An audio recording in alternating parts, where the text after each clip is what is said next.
नमस्कार. आज आपण बनवणार आहोत शाही तुकडा. त्यासाठी आपल्याला अर्धा लिटर दूध घ्यायचं आहे. त्यामध्ये आपल्याला आपल्या आवडीनुसार साखर घालून घ्यायची आहे.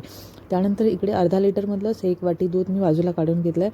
त्यामध्ये आपल्याला घालायचं 1 चमचा कस्टर्ड पावडर आणि 2 चमचे मिल्क पावडर. चांगलं ते मिश्रण आपल्याला ढवळून घ्यायचं आहे. त्याच्यामध्ये गाठी नाही झाल्या पाहिजेत. आपलं दूध तापत आलं की हे मिश्रण आपल्याला त्यामध्ये ओतायचं आहे.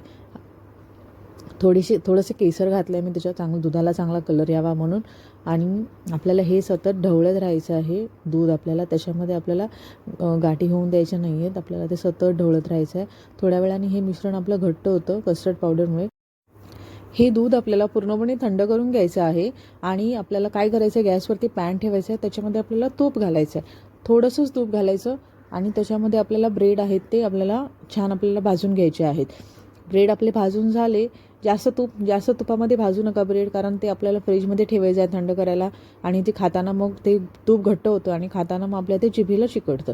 हे ब्रेड व्यवस्थित मी कट करून घेतलेले आहेत आणि ते आपल्याला अशा डब्यामध्ये काचेच्या अरेंज करून घ्यायचे आहेत. आणि त्यामध्ये हे आपलं दुधाचं मिश्रण आहे ते सगळं आपल्याला ओतून घ्यायचं आहे, कारण ब्रेड हा सगळं दूध शोषून घेतो.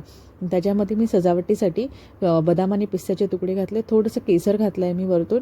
आणि हे आपल्याला थंड करायला ठेवायचं आहे फ्रीजमध्ये. थंड झाल्यानंतर बघा हे आपलं असं रेडी आहे शाही तुकडा. व्हिडिओ आवडला असेल तर नक्की लाईक करा.